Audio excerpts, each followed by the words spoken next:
Hello everyone and welcome to another high-low game of Age of Empires. Today we're going to see if Capoch can defend himself against the karambit spam we all know's a-coming, as he, playing as the Georgians in blue, gets ready to take on redphosphoru, playing as the Malay in red. Now while the players herd their herdables explore their immediate surroundings, and at the very least one of them is going to try to get his butt up to Castle Age ASAP, not a bad time for us to take a look at the Civ matchup that we are going to be watching today. Now, the Georgians are a cavalry-centric civilization with some pretty powerful supporting features. To start with, all of their mounted units regenerate HP automatically and can be upgraded to take up 15% less population space. Both of these features do help them mass their unique unit, the Manaspa, a heavily armored cavalry unit whose attack actually increases when there are other Manaspas or Nightline units in the vicinity. Now, in addition, like the Tatars, very important for the Georgians, I'm looking for the high ground. I don't know why I'm adopting a Western kind of a Wild West sort of way of speaking today, but I don't mind it at all. We're looking at the high ground here, since all Georgian units and buildings do take 40% less bonus damage, or pardon me, less damage, period, when fighting downhill compared to the usual 25%. Now, to help the Georgians build as big and powerful an army as possible, they do start the game. If you took a very careful look, you'll have noticed with a free donkey cart in the beginning of the game, their fortified churches increase the work rate of nearby villagers by 10%, and their economy, their settlement, can be much harder to raid because repairing buildings and structures does cost 25% fewer resources. Their defensive structures, which FYI includes their town centers, can be upgraded to get a +2 attack boost, and their towers can be upgraded to deal pass-through damage.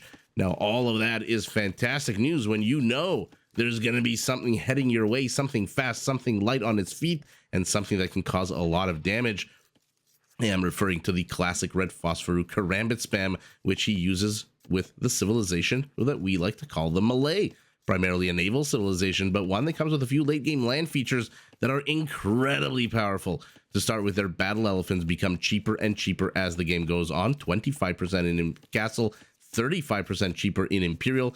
They get all infantry armor upgrades for free, which is great because their militia line units can be upgraded to cost only food, no gold. And so while the Malay don't actually get champions, this upgrade, when combined with the supplies upgrade, essentially turns their two-handed swordsman into a fairly cheap trash unit that only costs 65 food. Now, if you don't want to spam elephant units, and if you don't want to spam two-handed swordsman, well, don't worry, you can spam a third type of unit, the unique unit of the Malay, the Karambit Warrior. This is an incredibly cheap, super fast, but on the whole kind of weak infantry unit that only takes up half a population space. So if redphosphoru trains 50 of them, they will only take up 25 population room. Now, in order for you to help, in order to help you get these late game features, upgrades, and powerful units ASAP, the Malay do advance to the next age a lot faster than normal, which means you can either rush to the next age, or maybe focus on your economy, and take a look at the map, have fun, relax, I don't know, get yourself a beer, spark up a cigarette of your choosing, and then catch up to your opponents. Although knowing the player we've got in front of us, he will not be taking any breaks to take a look at and appreciate these lemon bushes with the pretty blue butterflies. No, he will be heading straight for that patch of stone. And watch, now that I've said that, he will do nothing of the sort, but redphosphoru, not a player to meander at all, more of a player to rush straight his butt up to Castle Age and get out those units. And look at Capoch has already, at the 6-minute mark of the game, begun scouting and will discover where his opponent is any second now. There we go, sees the villagers, but oh, he's moving a little bit too close to the town center. Oh no. Okay, does survive that one scout. Ooh, that was very, very risky for our Georgian. Although remember, starting in the Feudal Age, this scout will begin regenerating HP, I believe at 5 HP per minute, then 10, then 15 if we're lucky enough to see him go into Imperial, which means this game will have lasted into Imperial, which generally redphosphoru games don't really last, and there it is. There is the stone movement. So we're going to see, like I said, a fairly standard redphosphoru build. If you're not familiar, check out any number of videos that I have on this channel. More importantly, videos on T90's channel, who discovered this player and caught wind of this build. redphosphoru, if you're not familiar by now, a very quick introduction. He's meta player who likes to design builds based on certain civilizations. Became very, very famous after T90 brought the spotlight on him, and generally his original builds would involve civilizations whose unique units were wood and gold units. And so the Bengalis were a very popular build from him. He goes heavy on stone. Sometimes he buys his way up to Castle Age, sometimes not. Generally stops at around the 25 to 26 villager mark. He'll place a castle between the gold and the stone to protect it. Pardon me, the gold and the wood to protect it. That being said, because he's playing the Malay and because his unique unit is the Karambit Warrior, which does not cost any wood, period, to train. It is a very cheap unit, but still does cost 25 food and 15 gold. He has to modify his build a little bit. So it used to be that basically he would just go balls to the wall, gold and wood, and Rathas, and any unit that only cost wood and gold. Korean war wagons, for example, were another popular favorite of his. This scout is back now in Feudal Age. Take a look at that, 5 regeneration rate. So I was already back up to 11 HP. Spearman, what the hell are you doing here? Okay, so 2 villagers with loom are shooing this away, but they are kind of exposed here in the northern portion. Okay, 2 more join. So we'll see. Currently, redphosphoru has hit Feudal Age. His resources suggest that he will be heading into the Castle Age very, very shortly. Probably will sell some stone. Oh yeah, that spearman is not making it home for Christmas this year. Or maybe he is. I've been known to call things wrong before. This is a lot of villagers on food being pulled here by our Malay. And one way to stop the redphosphoru build is to stop it from ever happening in the first place. And no, we're not talking Looper style going back in time. We are talking about trying to lame the economy. Unfortunately, we're already 12 minutes in. The economy is quite secure. And so the stone miners are working, and there we go. He's selling stone, he's selling wood, and he's already clicking up to the Castle Age. Now, choosing a civilization like the Malay has a few very powerful benefits when you're choosing them in the redphosphoru build. Number 1, the Malay advance much faster to the Castle Age. Everyone else takes 160 seconds. They do not. They take 96. So there you go, up over a minute faster than everyone else. And did I hear the first kill of the game? I did hear the first kill of the game. Unfortunately, I didn't see the first kill of the game as redphosphoru's scout gets that 1 spearman, proving my theory that that spearman will not make it home for Christmas this year. Second, because the Malay do get all the infantry armor upgrades for free. Take a look at that. He already has the first box here lit up. In 5 seconds, he's going to have the second box lit up automatically. And their unit, there it is.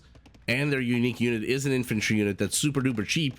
All of those factors kind of coalesce into just the perfect storm of getting your butt up to castle, placing down a castle, and then just pumping out Karambits. Karambits take 6 seconds to train. And even though they are on the whole kind of weak, and even though they're basically the Zerglings of Age of Empires 2, they are still a fairly powerful unit when massed up. Now, we saw Hera famously take down redphosphoru in the Dark Age. He was laming resources, he was killing, he was attacking villagers, he was making sure that the build itself could not get underway. Capoch here a little bit late to the party now. Although, he has managed to kill 1 villager, has lost 5, now 6 of his own units doing so. And we'll see, already Karambits are out. Like I said, 6-second training time. And because they come with the armor upgrades, take a look at that. 2 melee, 3 pierce armor. And we're talking about early Castle Age against units that may not even be in the Castle Age. Like, this archer does 4 damage against your 3 armor. So do you really care if you've got 30 HP? It takes 30 Feudal Age archers right now for Capoch. Or it would, in theory, take 30 Feudal Age archers to kill 1 Karambit warrior. Capoch needs to realize one very important thing, which is that he has failed at phase 1 of the redphosphoru build. I don't know why he just walked his archer into castle fire, but he has failed to stop it from happening. And now that it's happened, he's got to deal with the consequences, and that means going back home. You are not going to lame the economy right now with a few Feudal Age units. He is doubling down in the Feudal Age, by the way, is our Georgian, who is under attack. Karambits move in. Karambits risk it for the biscuit underneath the TC. And now they're going after villagers. Even with Loom, it's going to be a not fun fight here for our Georgian. They hone in on one. And you see how annoying it is now to deal with these small, tiny Zerglings who are going to start picking off individual villagers here and there while you're back home with your Feudal Age archers trying to kill a villager here, a villager there. Redphosphoru is already in your base. And, like, this is the last thing you want to be doing right now, is attacking a freaking mill. Looks like Karambits have had enough. The archers themselves, there you go, have got 0 kills. So Capoch needed to realize a lot earlier, maybe a minute or 2 or 3 ago, that he has failed to get the infrastructure up. Or he has failed to stop the infrastructure from going up for the push. And now he's got to go home and defend. And I'm not too sure that scouts are going to do it. Even with their 5 attack, their armor is pierced. This is melee. Although, you know what? With Bloodlines, 20 extra HP, regeneration of HP, they can stop these Karambits from killing villagers. But these are full price scouts. 80 food for each one. Not exactly Magyar, not exactly Castle Age. Berber here. And another villager goes out. And this is how Karambits do it. They just pick and pick and pick. And finally, the pimple that you've been picking at for the last 5 minutes finally explodes and gives way. And then your villager count suffers. Take a look at that. Both players have killed 2 villagers of each other. And now Capoch realizes, hey, okay, fine. I haven't stopped the infrastructure from going up. The push is coming. I have to deal with it. I can't live in fantasy land where I think 3 Feudal Age archers are going to do jack nothing against this. And I have to move out and do what I can. So he's going to get his butt up to Castle Age in the next 2 minutes. Now, the problem for redphosphoru is, even though he has done his standard build, oh, he's going to lose the villager constructing the siege workshop. He is, for some reason, focusing very much on this one stable when the entire northern portion of the base is open. Capoch, for his part, has pretty much walled himself in quite nicely. His lumberjacks prioritized here with a big old wall off using buildings. His gold miner's a little bit exposed here. He's going to lose a villager or 2. Same time going back to this stable. Now, this is an interesting choice in the stable. You've seen as redphosphoru that your opponent has a big lumberjacking industry. So, not sure attacking a stable is the high value target you think it is or want it to be, since they can just replace it. But look at the minimap. Look at the minimap. 6-second training time. Spam, spam, spam all the live long day. Redphosphoru's managed to kill 5 villagers. Capoch, the original 2, as well as the one building the siege workshop. But the siege workshop is up, or should be up, with that replacement villager here. And now where is he going? Why is he going after the lumberjacks? He's laying the gold. How much scouting is redphosphoru? By the way, I haven't even looked at the bases. My usual exploration of the bases. Redphosphoru has no clue that there's gold here being mined by our Georgian. He has seen the forward stone. Of course he has. But redphosphoru himself has not done very good scouting at all. And now in Castle Age, knights are coming out for the Georgians.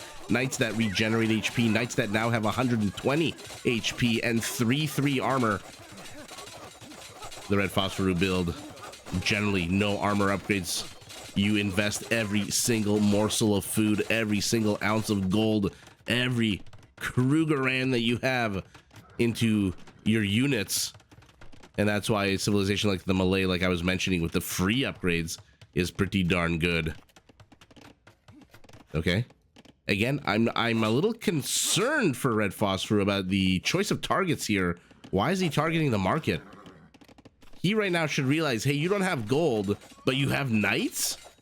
Maybe that's why he's going after the market with that insanely annoying patrol command that everyone loves to do now. Maybe he thinks that Capoch is buying these knights instead of actually mining the gold off campus, because again, he hasn't scouted that far. One knight chasing a bunch, or being chased by a bunch of Karambits. Fortified church increasing the work rate of these farmers. And here we go, one big battle, and yeah, Karambits versus knights. It is absolutely going to be a red slaughter here. And Capoch is held. He's got 13 more villagers. His army count is shite, but his army quality is not shite. The exact opposite. He has the better army count. And redphosphoru fails to accomplish. And Capoch, despite a bit of a tenuous start here, again, you know what's coming. You know what's about to hit you. He did not stop this castle from going up. The pressure with his archers and his scouts earlier on was way too late. By then, redphosphoru had already walled in his quarry, had already gotten the stone, had already gotten the gold and the infrastructure up that he needed. But then I guess if you can't stop it in phase 1, you got to stop it in phase 2. And in phase 2 is you batten down the hatches. And again, redphosphoru just, I don't know why he was so, what's the word I'm looking for? Tenacious? So tenaciously, so stubbornly trying to destroy that stable and then going after the market. I suspect, again, did he think Capoch was buying the food for the knights? Because he completely didn't scout. And that's something that's a little odd. Usually the redphosphoru build, it comes with a bit more scouting. And he would have seen that this gold is not being mined, this gold is not being mined, but hey, where's your third patch of gold? He would have easily seen that. And then just 1 or 2 karambits here. And all of a sudden, Capoch has absolutely no ability to train knights because he has no gold income whatsoever. Although with a fortified church here, remember, villagers can go inside. They will fire arrows like a town center does with villagers inside. He may be able to hold the line a little bit longer, but now that the knights and the light cav have basically taken out the bulk of his army, even though he's got 14 army count, which remember does count only for 7 population, the fact that these knights are out, the fact that 2 of them are full health, the fact that there's a third one here, the fact that his karambits are now stuck between a rock and a hard place, being a town center and a fortified church. Monks are out as well, and these battering rams might get, you know what, they might do some damage to the fortified church. I keep clicking that, apologies, I keep clicking and hearing that oh sound, but they might be damage this. I don't think they're going to take it down, not with knights streaming out and having failed to. I'm sure redphosphoru must have looked at the map afterwards and said, oh yeah, this was the weak link in my attack. Whereas our Georgian looked at it and said, luckily for me, he did not explore there. And he just went after this, and then he went after this. So, an overall fun game. Capoch, again, knew what was coming, tried to stop it early on. Hera did so in the Dark Age. Capoch tried to do it in the Feudal Age. So maybe there's a lesson there to learn if you run into this kind of build, where the earlier the aggression, the better. Hera, I remember, sent a few villagers forward, and he started laming resources as much as he possibly could. He was being a nuisance. And he was basically stopping redphosphoru from gathering the resources he needed to get his build. Whereas by the time Capoch even made it across the other side of the map, even though he scouted it nice and early with that 6-minute scout, by then it was too late. Luckily for him, though, he did manage to hold it home with a unit that has quadruple the HP, much better attack, much better armor. Obviously, a knight versus a karambit. It's not even worth discussing how unfair that 1-to-1 battle is. But with 9 scouts and 9 knights, forget even the archers, he manages to stop this push. PKPM right in the beginning of the game. PKPM, well, right at the end of the game. Okay, interesting. I would have thought it would have been the opposite. I thought redphosphoru would be clicking furiously to get his build order in line, and Capoch would be clicking furiously with his army at the end of the game, trying to stop every single attack that was coming his way. Economics, not too high for either player, but look at the difference. About 2,700 difference is, what is that, 30%? A little bit over 30%. No conversions, 1 raising, and total kills are 44 to 24. Not unexpected when you're killing karambits, but at the end of the day, despite killing those 5 initial villagers, redphosphoru just didn't get any more damage done. And again, maybe tunnel visioning a little bit too much on this one stable. You know, if you're going to tunnel vision on a structure that costs wood to build, at least make sure your opponent's lumberjacks are in jeopardy, right? Or if you're going to focus down on the knights, at least attack some of their farmers like you're doing here. So this is the right move. I'm not too sure attacking infrastructure is the right move, especially not when you've left the lumberjacks alone. So, you know, he can just build another stable and another stable and another stable and another stable, but it doesn't really matter. At the end of the day, Capoch knew what was coming, tried to stop it, failed, but then succeeded in the actual push itself. And redphosphoru didn't get the damage that he wanted done, even though he killed more villagers. And ultimately, there you go. What a fun game.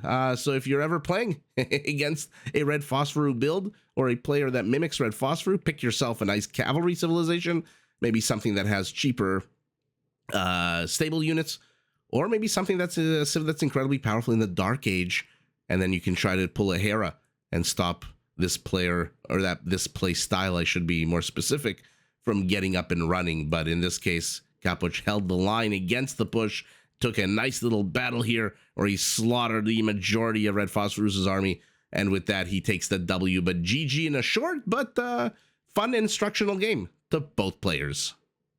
Did you enjoy this video? Check out these other clips and make sure to subscribe and enable notifications so that you're notified of my latest uploads.